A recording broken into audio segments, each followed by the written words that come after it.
ओम नमो भगवते वासुदेवाय। भगवते देवाय। ओम नमो भगवते वासुदेवाय। ओम नमो भगवते वासुदेवाय। तो मैं आज आपको भागवतम के 11वें स्कंद के 10वें अध्याय का 6वां श्लोक पढ़कर सुनाना चाहता हूँ। इस श्लोक में भगवान श्री कृष्ण उद्धव को उपदेश दे रहे हैं कि शिष्य की क्या जिम्मेदारी होनी चाहिए। आज ये जो कार्यक्रम किया जा रहा है इसमें गुरु को आदर दिया जा रहा है। और जैसे मक्खन लाल प्रभु कह रहे थे, कोई बाहर का व्यक्ति अगर इस उत्सव को देखे तो कह सकता है, सोच सकता है ये तो बहुत ज़्यादा आदर दे रहे हैं और इतने ही धूमधाम से उत्सव क्यों मना रहे हैं।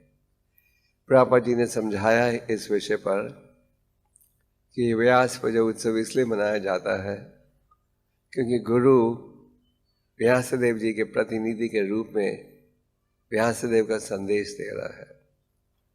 और गुरु के क्या गुण होने चाहिए, इस विषय में रूप गोस्वामी जी कहते हैं, वाचो वेगम मनस क्रोध वेगम जीव वेगम उदारपस वेगम कि गुरु को मन और बुद्धि पर वश होना चाहिए और उसे गुरु परंपरा द्वारा शिक्षा ग्रहण करनी चाहिए। उसका आचरण शास्त्रों पर आधारित होना चाहिए। तो हमारे इस्कॉन संस्था में अनेक गुरु, अनेक भक्त ये गुरु की सेवा का पालन कर रहे हैं। ये एक सेवा है क्योंकि परंपरा को आगे बढ़ाने के लिए गुरु का होना भी आवश्यक है। कई बार कभी कभी कोई दुर्घटना भी बीत जाती है। इसका ये मतलब नहीं कि जो परंपरा का रिवाज है या सिस्टम है उसको बदला जाए। और इस्कॉन संस्था में बड़े कड़क नियम हैं। जैसे आप जानते हो, दीक्षा के कड़क नियम हैं, गुरु की जिम्मेदारी उठाने के कड़क नियम हैं, संन्यास ग्रहण करने के बड़े कड़क नियम हैं।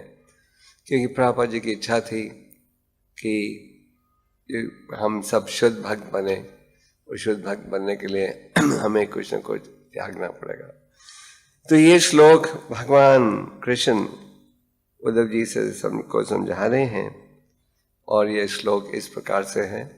मैं अंग्रेजी में भी पढ़ूंगा और फिर जीता मीता प्रभु हिंदी में अनुवाद पढ़ेंगे। अमानी अमत सरो दक्षो निर्ममो दीर्घ सौर्दा अश्वत्वारो रथा जिज्ञासो अनास्युसे अमोघवा। The servant or disciple of the spiritual master should be free from false prestige, never considering himself to be the doer. He should be active and never lazy, and should give up all sense of proprietorship over the objects of the senses, including his wife, children, home, and society. He should be endowed with feelings of loving friendship towards the spiritual master and should never become deviated or bewildered. The servant or disciple should always desire advancement in spiritual understanding, should not envy anyone, and should always avoid useless conversations. बड़ा अच्छा श्लोक है ना। अनुवाद हिंदी में गुरु के, मैं English में इसलिए थोड़ा बीच बीच में बोल रहा हूँ क्योंकि इंटरनेट द्वारा कई भक्त विदेशों में सुन रहे हैं ये प्रोग्राम जो केवल अंग्रेजी भाषा समझते हैं। गुरु के सेवक अथवा शिष्य को झूठी प्रतिष्ठा से मुक्त होना चाहिए और अपने को कभी भी कर्ता नहीं मानना चाहिए। उसे सदैव सक्रिय होना चाहिए और कभी भी आलसी नहीं होना चाहिए। उसे समस्त इंद्रिय विषयों के ऊपर स्वामित्व के भाव को त्याग देना चाहिए, जिसमें उसकी पत्नी, बच्चे, घर तथा समाज सम्मिलित होते हैं। उसे अपने गुरु के प्रति प्रेम पूर्ण मैत्री की भावना से युक्त होना चाहिए और उसे कभी भी ना तो पथभ्रष्ट होना चाहिए ना मोहग्रस्त। सेवक या शिष्य को सदैव आध्यात्मिक ज्ञान में आगे बढ़ने की इच्छा से युक्त होना चाहिए किसी से ईर्ष्या नहीं करनी चाहिए और व्यर्थ की बातचीत से बचना चाहिए। तो यहाँ भगवान उपदेश दे रहे हैं कि शिष्य की क्या जिम्मेदारी होनी चाहिए।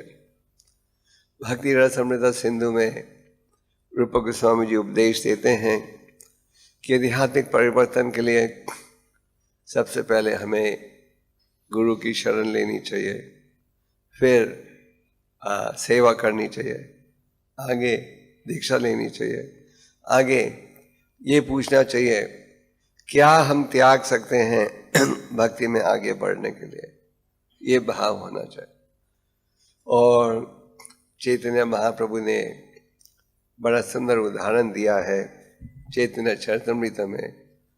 एक समय प्रकाशानंद सरस्वती और मायावादी सन्यासी ने पूछा महाप्रभु से कि आप इतने प्रसिद्ध संस्कृत के विद्वान हो, तो संस्कृत द्वारा वेदांत सूत्र का अध्ययन करने के बजाय अब पागलों जैसे नाच रहे हो, गा रहे हो, क्यों?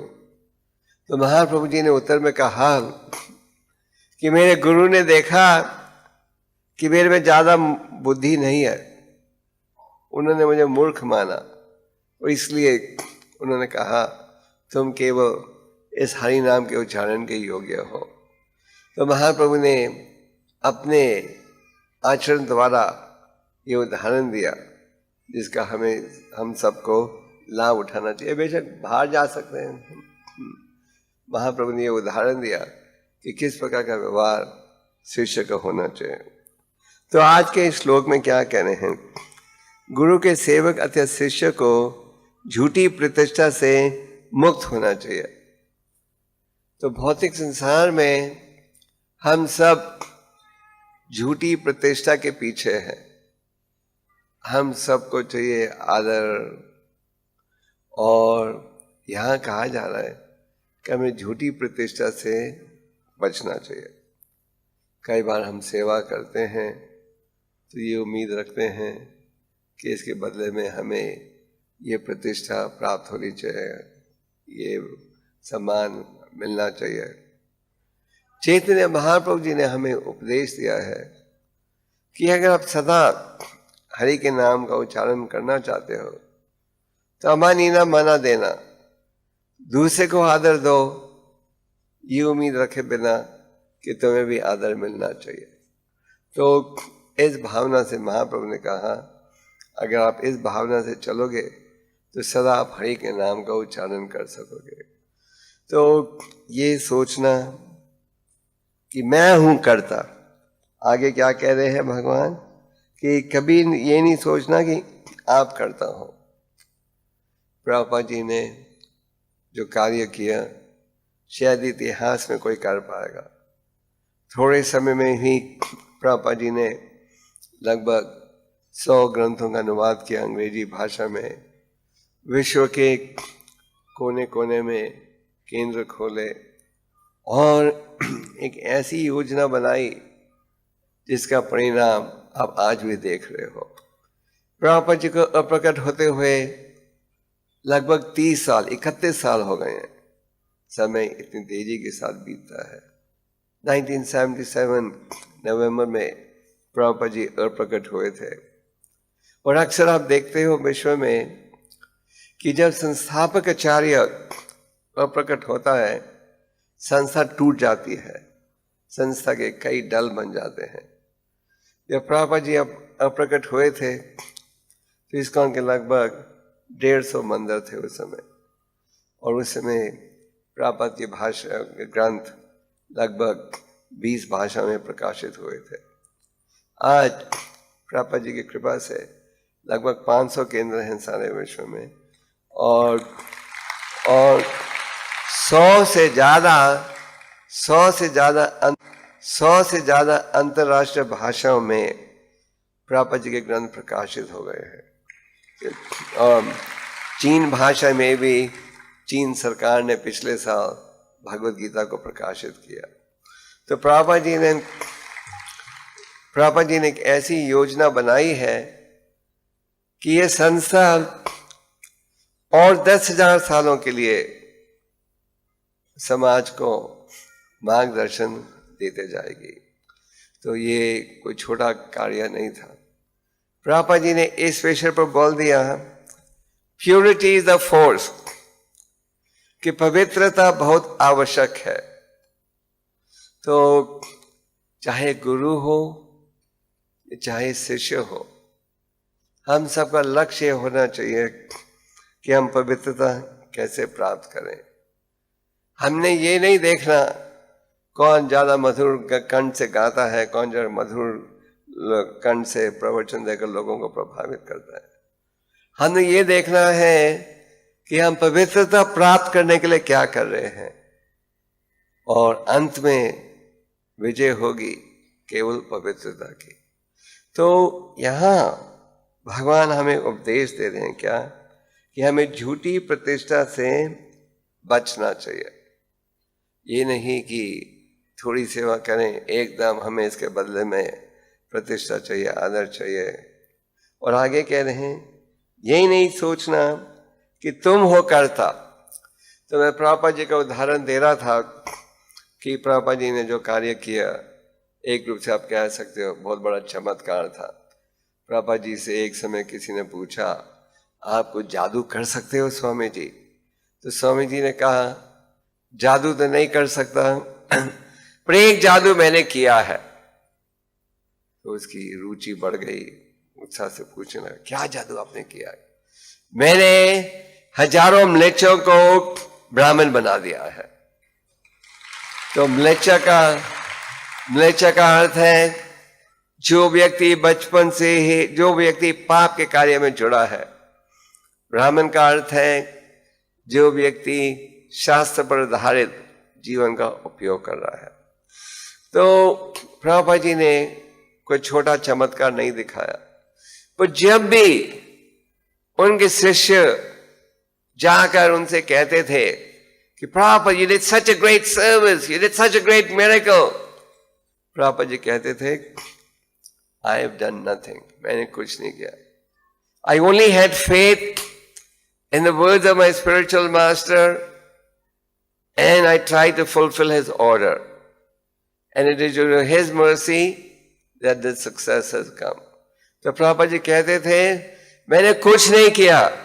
प्रभुपाद जी ने कभी जिंदगी में ये नहीं कहा कि मेरे प्रयास से, मेरे मेहनत से ये बड़ा चमत्कार हुआ। प्रभुपाद जी हमेशा कहते थे कि मेरे में केवल एक ही गुण था, मुझे अपने गुरु के वचनों में पूरा विश्वास था और मैंने गुरु के वचन आदेश का पालन करने का प्रयास किया और गुरु की कृपा से ये सफलता प्राप्त हो रही है।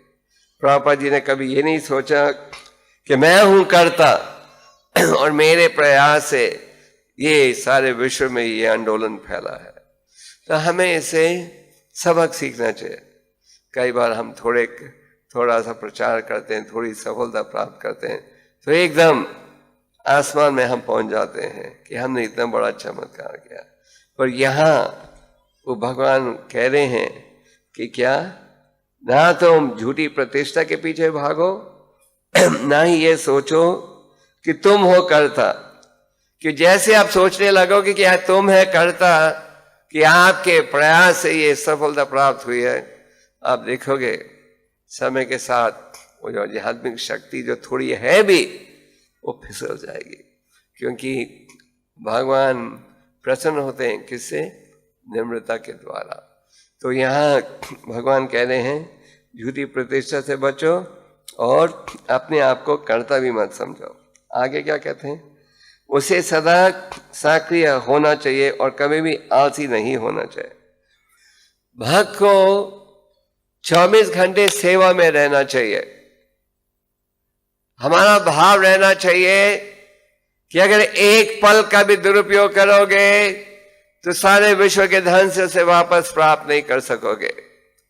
तो हमारा निरंतर भाव रहना चाहिए कि हम भगवान की सेवा में जुड़े रहें। खाओ तो उतना खाओ जितना कि आवश्यक है, विश्राम करो पर उतना करो जितना कि आवश्यक है। और अगर भौतिक वातावरण में हो, जैसे कि आप दफ्तर में नौकरी कर रहे हो, बिजनेस कर रहे हो वगैरह, पढ़ाई कर रहे हो, तो उस वातावरण में भी उतनी चर्चा करो जितना कि आवश्यक हो, और समय लगाओ भगवान की सेवा में। भगवान की सेवा का क्या है साधन? सबसे उत्तम सेवा जो हम निभा सकते हैं वो है भगवान के दिव्य नामों का उच्चारण। कई बार भक्त आकर पूछते हैं हमें कोई सेवा दीजिए, तो हम कहते हैं कि सबसे आवश्यक सेवा है कि आप अपना 16 माला का जाप करो और अच्छी तरह करो। एकादशी और शुभ दिनों पर हो सके तो 25 माला का जाप करो। ये है हम भक्तों के लिए सबसे महत्वपूर्ण सेवा। तो यहाँ भगवान उद्धव जी से कह रहे हैं कि उसको सदा सेवा में जुड़े रहना चाहिए और कभी भी आलसी नहीं होना चाहिए। चाहे आप फुल टाइम भक्त हो, ब्रह्मचारी या सन्यासी, चाहे आप गृहस्थ भक्त हो। जैसे इस सभा में अनेक ब्रह्मचारी उपस्थित हैं और कई उपस्थित हैं जो विद्यार्थी हैं, जो धंधा करते हैं, व्यापार करते हैं, घर की देखभाल करते हैं। तो भगवान की सेवा में हमें आलसी नहीं रहना चाहिए। हमें ये सोचते रहना चाहिए समय भगवान का प्रतिनिधि है। भगवान गीता में कहते हैं time I am the destroyer of everything. समय जो है मैं समय हूं, और समय जो है हर चीज को नष्ट कर देता है। तो हमें सदा व्यस्त रहना चाहिए। इस समय हम एक युद्ध के मैदान में हैं। युद्ध हो रहा है किसके साथ? माया के साथ। जैसे युद्ध के मैदान में हर सेनापति को बिल्कुल तैयार रहना पड़ता है कि नहीं? वो विश्राम नहीं कर सकता, कोई बेकार की बातें नहीं कर सकता, किसी समय भी दुश्मन की गोली उसे लग सकती है। तो इसी प्रकार हमारा शत्रु है माया। माया सदा प्रयास कर रही है आपको प्रभावित करने के लिए, आकर्षित करने के लिए, और आपको इसलिए युद्ध के मैदान में बिल्कुल तैयार रहना चाहिए, सावधान रहना चाहिए, निरंतर भगवान की सेवा में जुड़े रहना चाहिए। तो आलसी होना भी ठीक नहीं है। आलसी होना मतलब कि आवश्यकता से अधिक विश्राम करना, आवश्यकता से अधिक भोजन खाना इत्यादि। तो अगर आप आलसी नहीं रहोगे, you'll be on your toes, सदा तैयार रहोगे सेवा करने के लिए, तो इस प्रकार आप अपने आप को माया से भी बचा सकोगे। जैसे कि चैतन्य चरितामृत में कहा गया है, कृष्ण सूर्य सम माया है अंधिकारा, यहाँ कृष्ण ताई नहीं माया अधिकारा। जहाँ कृष्ण है वहां माया का प्रभाव नहीं रहेगा। जिस प्रकार जहाँ सूर्य है वहां अंधेरापन प्राप्त नहीं होता। तो अगर आप भगवान की सेवा में लगे हो, जाप कर रहे हो, सेवा कर रहे हो, तो आपको तो माया आपको किसी रूप से भी प्रभावित नहीं कर सकेगी। तो आगे वो क्या कहते हैं भगवान? उसे समस्त इंद्रिय विषयों के ऊपर के भाव से त्याग देना चाहिए। मतलब कि भक्त को सदा ये सोचना चाहिए, अगर संपत्ति भी है, धन भी है, कि इसका स्वामी कौन है, असली मालिक कौन है? परम भगवान।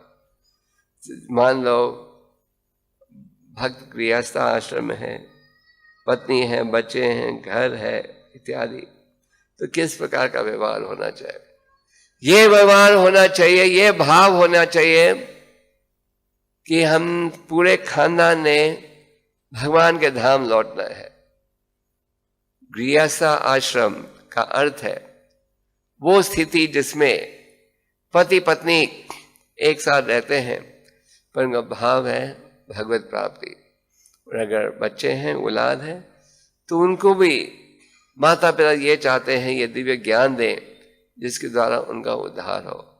जैसे कि भगवान ऋषभ भागवतम के 5वें स्कंद में व्यक्ति को माता नहीं बनना चाहिए, पिता नहीं बनना चाहिए, गुरु नहीं बनना चाहिए, जब तक वो अपने औलाद को, शिष्य को, विद्यार्थी को भगवान के धाम वापस नहीं भेज सके।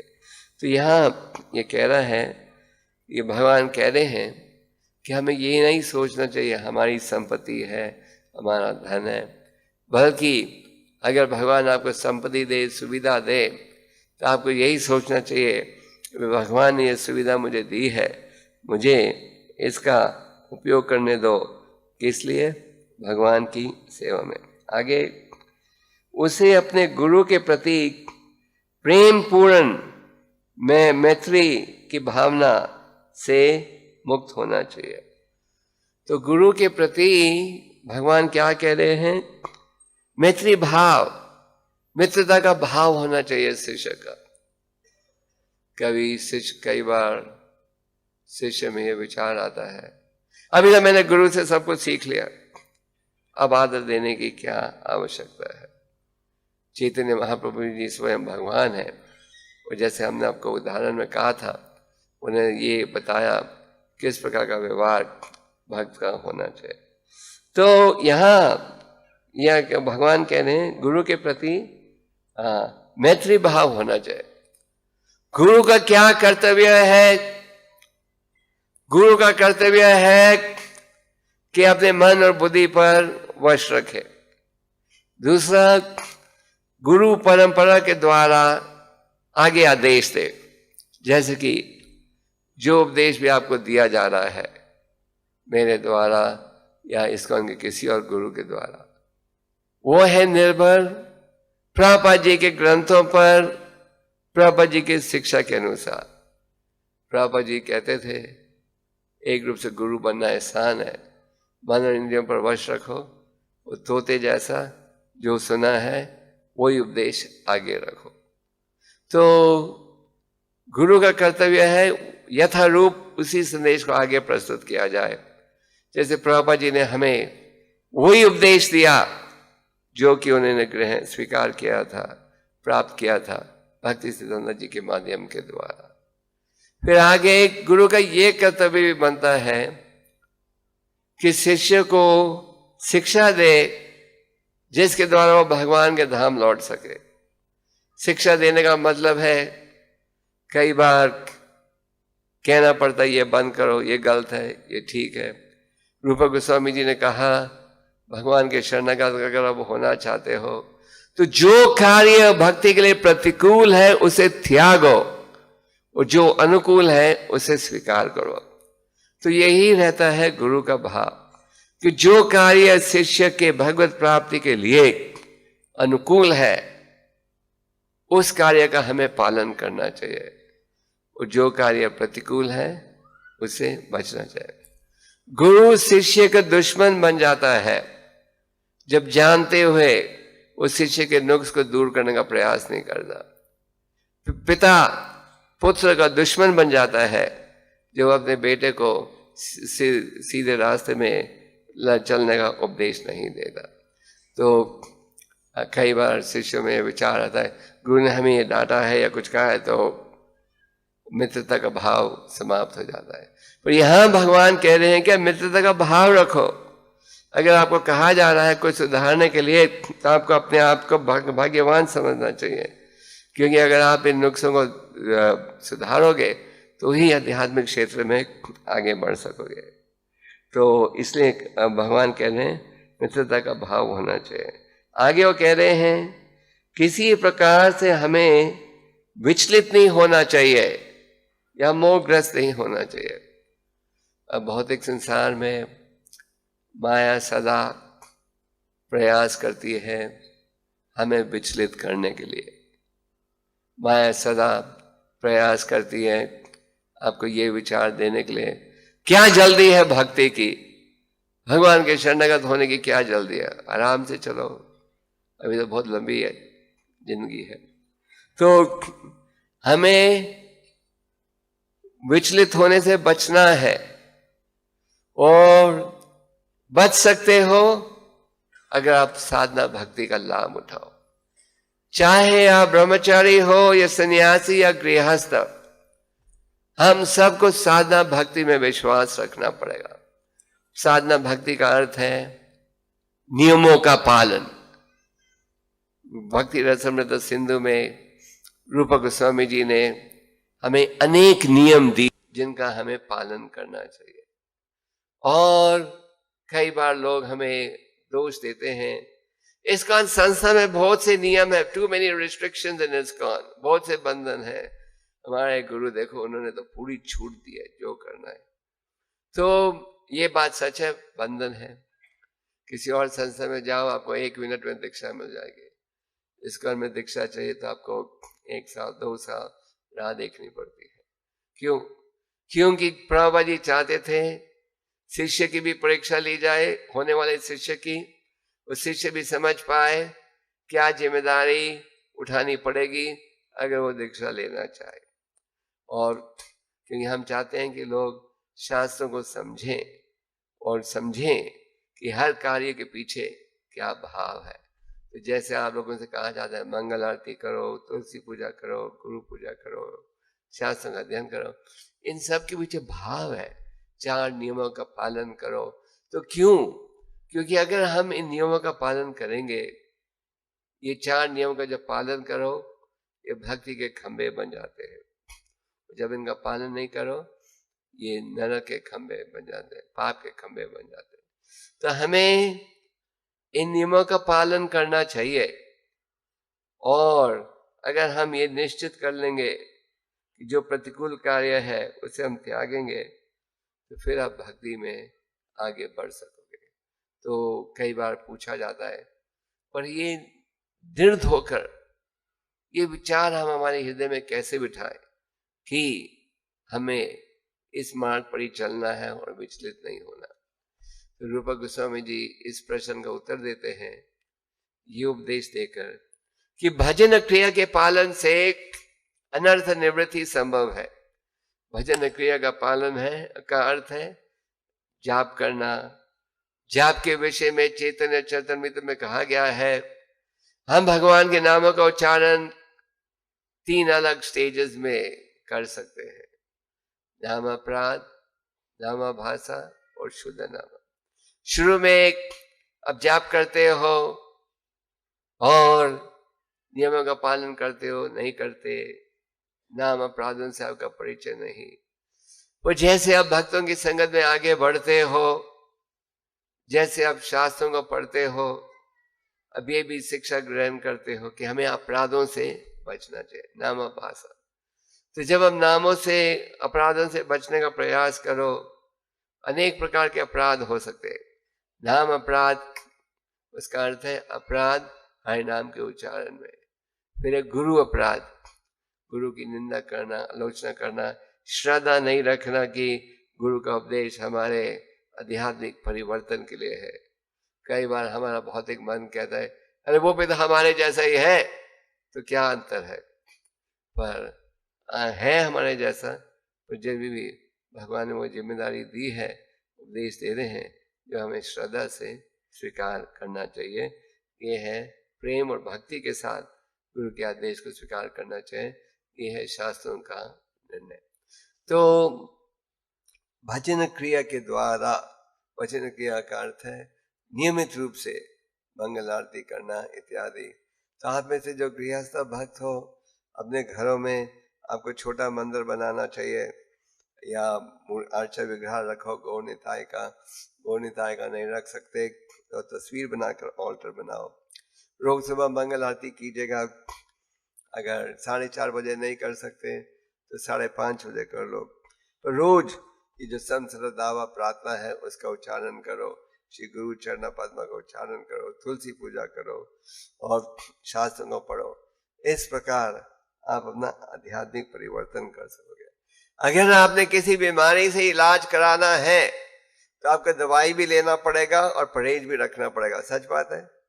तो उसी प्रकार अगर आप अपने आप को इस भौतिक आकर्षण से बचाना चाहते हो तो आपको दवाई भी लेनी है जो कि हरि नाम का उच्चारण है, और परहेज, 4 नियमों का पालन इत्यादि।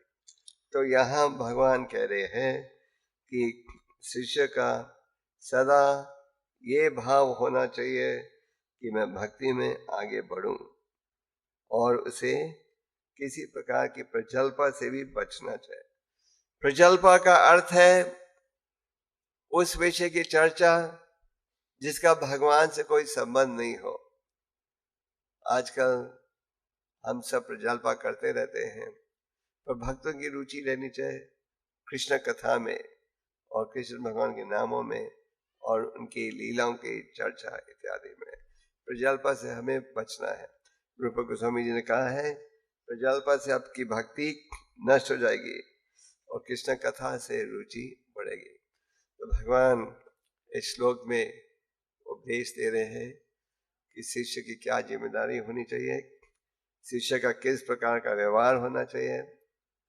तो आप सब भक्तों से निवेदन है कि आप इन गुणों को अनुकूल करने का प्रयास कीजिए। पिछले साल भी मैंने कहा था और ये साल भी कह रहा हूँ, मैं चाहता हूँ कि आप सब कम से कम 1 घंटे के लिए प्रभुपाद जी के भक्तों ग्रंथों को रोज पढ़ो। इन ग्रंथों में पूरी शक्ति है और इन ग्रंथों में महान आचार्यों की व्याख्या है, प्रभुपाद जी की व्याख्या है, भगवान की वाणी है। तो अगर आप इन ग्रंथों को पढ़ोगे तो इन ग्रंथों को पढ़ने से आपकी आध्यात्मिक बुद्धि तेज होगी और तेज होएगी आध्यात्मिक बुद्धि तो बड़ी सरलता के साथ माया का विरोध कर सकोगे। आज हमारी सबसे बड़ी समस्या क्या है कि माया सदा प्रयास कर रही है, प्रभु माया सदा प्रयास कर रही है क्या हमें विचलित करने के लिए। अगर आप माया से बचना चाहते हो तो यही उपाय। और अगर आप ध्यान पूर्वक जाप करोगे, कई बार भक्त पूछते हैं ध्यान पूर्वक जाप का क्या मतलब। ध्यान पूर्वक जाप का मतलब है जब आप 16 माला करने बैठते हो तो आप ये निर्णय कर लो 16 माला के अलावा और मैंने कुछ नहीं करना। ये नहीं कि 16 माला जाप भी कर रहे हो, साथ में फोन में भी बात कर रहे हो, मोटर चला रहे हो, स्कूटर चला रहे हो, 10 और काम कर रहे हो। आप कर सकते हो ये दूसरे काम, और उस जाप को 16 माला के कोटा में नहीं गिनना। और जितने ध्यान से आप माला का जाप करोगे, शास्त्र पढ़ोगे, उतनी ही तेजी के साथ भक्ति में आगे बढ़ोगे। और आज इस्कॉन के भक्तों द्वारा अनेक भक्ति वृक्ष नामाहत के कार्यक्रम बढ़ते जा रहे हैं। तो इनमें भी भाग्य लोग, इनमें भी सहयोग दो। हो सके तो अपने घरों में ये कार्यक्रम रखो। और पिछले कई सालों से हमने देखा है कि हमारे जो गृहस्थ भक्त हैं जो घर में रहते हैं, उनमें ऐसी सेवा भावना है कि वो लोग ग्रंथ के वितरण में भी सहयोग देते हैं, मंदिर आकर सेवा करना चाहते हैं। सेवा कीजिए। आखिर जब हम हरि नाम का उच्चारण करते हैं उसके द्वारा भगवान से क्या प्रार्थना कर रहे हैं, हमें सेवा दीजिए, सेवा दीजिए, सेवा दीजिए। और जब सेवा का मौका मिले तो उसका हमें लाभ उठाना चाहिए। तो आप सब इस शिक्षा का पालन कीजिए। वैसे एक और लेक्चर मैं दूंगा शाम के प्रवचन में। इस समय का जरा अभाव है क्योंकि 3 बजे तक यहाँ शायद कार्यक्रम समाप्त करना है। तो आप सब इसका पालन करोगे, जो संदेश दिया है करोगे। मैं सोच रहा था आपको कोई ऐसा संदेश दें जो कि आप सबको सहयोग दे। तो यहाँ भगवान ये कह रहे हैं कि शिष्य की क्या जिम्मेदारी होनी चाहिए। तो ये है आपकी जिम्मेदारी परम भगवान के आदेश के अनुसार।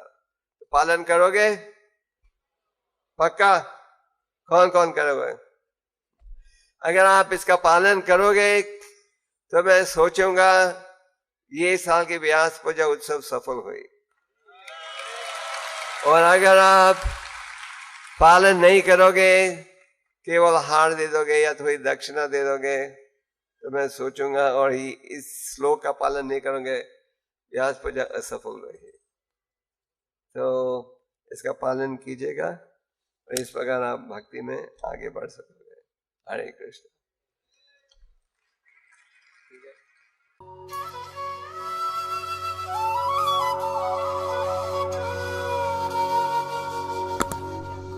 Hare Krishna, Hare Krishna, Hare Hare.